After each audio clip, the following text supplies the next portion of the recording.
Alright, so what's going on with my wife's Honda Odyssey is that it turns over, like it cranks over, but it's getting slower and slower to start.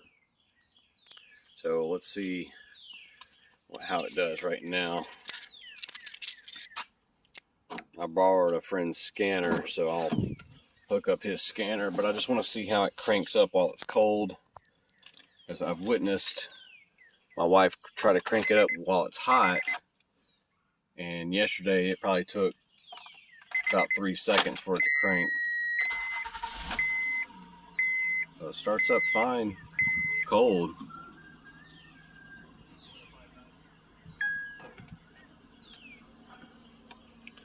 So I'm gonna see. I'm gonna pause the video and get my scanner. All right, so I have the vehicle key turned on. Engine's not running, and we're throwing this code P0303. Let's see if there's anything else. Okay, so just to clarify a couple things, what I meant before I was saying it wasn't starting as fast, I meant it was taking longer for the engine to start, taking more time.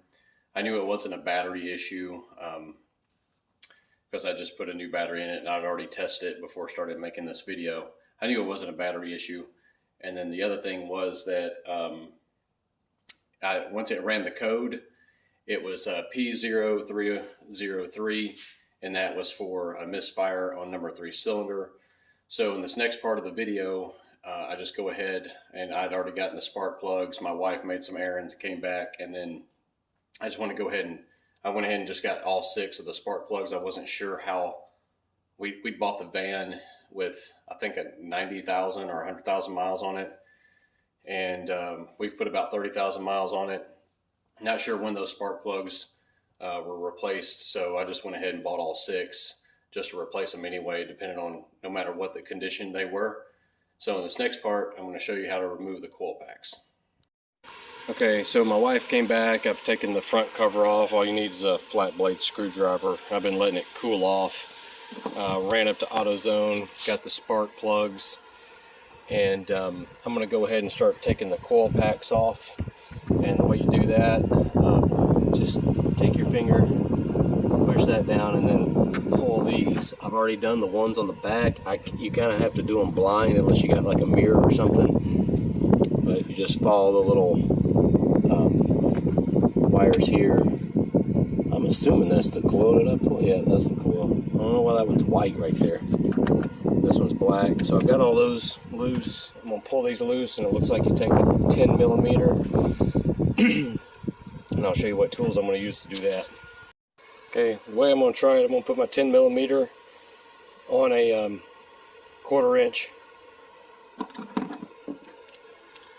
driver, whatever you call it. Put it on my little impact driver. This is my right angle thing, so I'm going to put this on here first, then put that on, and then just cinch those off real quick.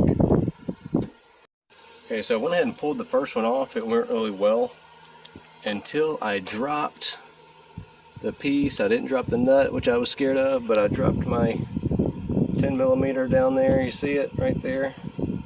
So I'm going to grab my magnet and get that out.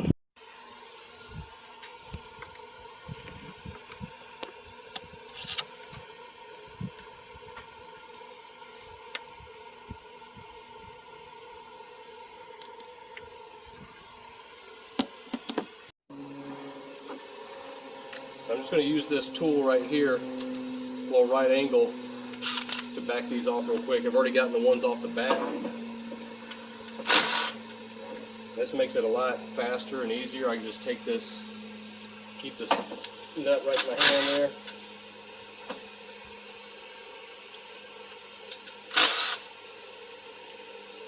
It's that fast. I don't have to break out a ratchet. So now I can take these coils off, which you can unplug them before you take the nut off if you need to.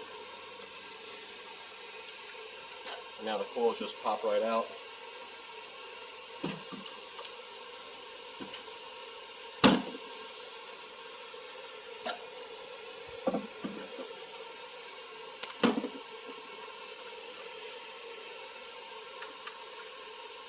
what I would recommend, since this sprocket, spark plugs are so deep in there in a very deep well.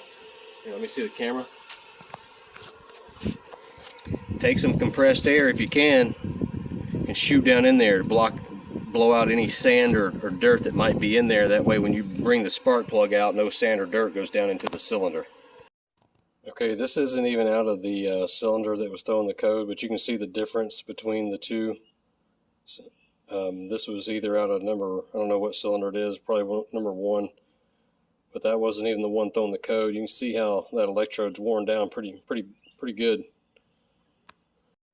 One thing, since at work my spark plug socket that has the rubber down in there, I'm having to like grip them out with my little claw thing after I get them loose, but you may have to like put the socket in first and then put an extension, then put another extension, just because you don't have enough room. So you might have to put the socket down in first and then the short extension down in, like this.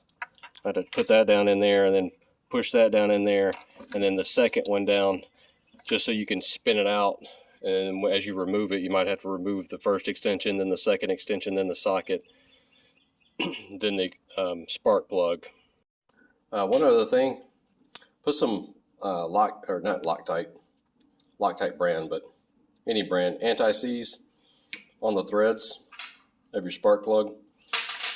As I was backing these out, these didn't have anything on them, and you could definitely tell it was getting questionable if it was going to maybe break. You know, it starts to rust into that block, and you definitely don't want that to happen.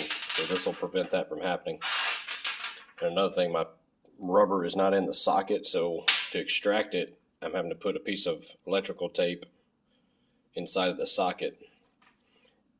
That way when I pull the spark plug out of the valley, out of that cylinder, it'll grip it, but then I have to take the tape off to put it back in to get the socket off. So to extract the second one, got my socket down in there with the tape on it. If you have the rubber, if you have the right tools, unlike I do, you'll won't have to do this. All right, so I got the tape on the socket so it'll grip the socket. I mean the spark plug, sorry. The socket will grip the spark plug. Now I'm putting the extension on there. I can't even see what I'm having to do. I'm just having to feel for it. So I'm gonna let that drop.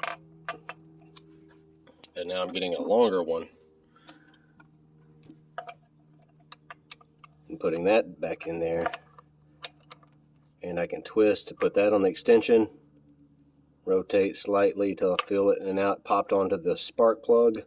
Now I can put my ratchet on there and back it out, and then once it backs out, it's going to back out about an inch or so. Take the ratchet off, pull up, take this extension, and you just got to do it that way. It's just the only way to really do it. Now for the sake of time, I just went ahead and broke it loose with my ratchet so I can spin it with my hand now. So now I'm just going to back it out with my hand. And I can tell those threads are kind of rusty. They didn't put anti-seize on these threads.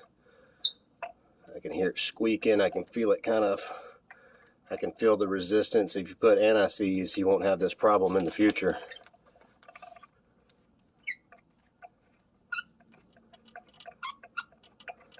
So now the spark plug is now loose. Probably not, it's got a lot of threads on it. So now it's loose from the block. I can I'm trying to do this one-handed. That's extension off.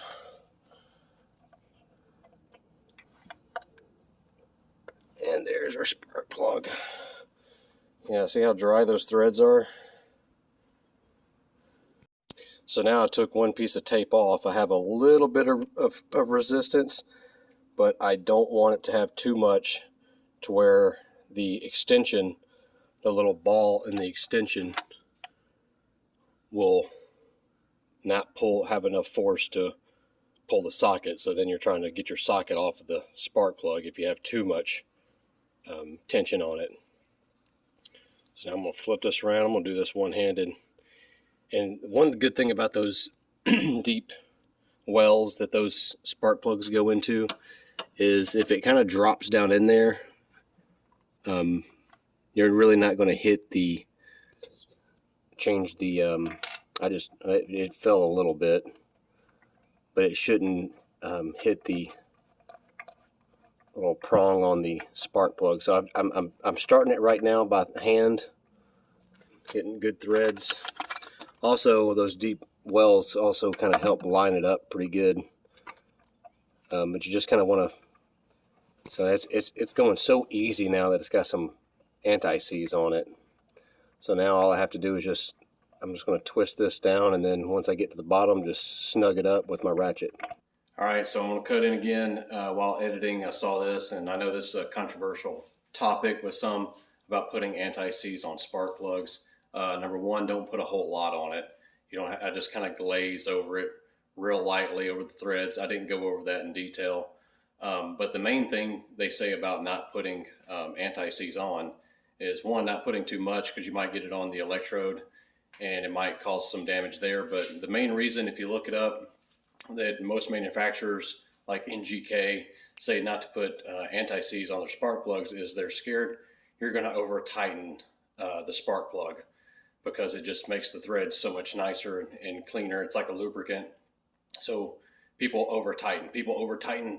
Rookies over tighten everything. They over tighten the oil pan drain plug and strip it out. Just don't over tighten it. Okay, so you've noticed in the video I said I'm running it down with my hand, literally just turning that 3/8 extension with my fingers till it stops, and then I take my ratchet and I just snug it up. I mean, it doesn't take much. If you don't do this a lot, torque it down, find the torque specs and use the torque wrench, but just snug it up a little bit. So that's the reason why they say it's not because it's going to cause damage to the spark plugs by being on the threads, or it's going to leak down into the cylinder. It doesn't do that. They're worried you're going to, one, put too much on the spark plug and mess up the electrode, or if you put too much, there's a way you could fumble around while you're putting it down in that well and some get on the electrode. But they're worried about you over tightening it, so just don't over tighten them, or don't put anti-seize on it. I don't care what you do. So good luck. But here's the rest of the video. All right, well, the spark plugs seem to have fixed the issue. My wife's driven the car several times, and no slow starting. Starts up fine. Cleared all the codes with the scanner, and this right here stays on, and what it is because one of the tire sensors on the back is off the vehicle, but I knew about that already. So that code is going to remain since it's still an issue. But overall, if you get that P0303 code, I would start with, or a misfire, I would go ahead and just replace all those plugs. They were about $10 a piece.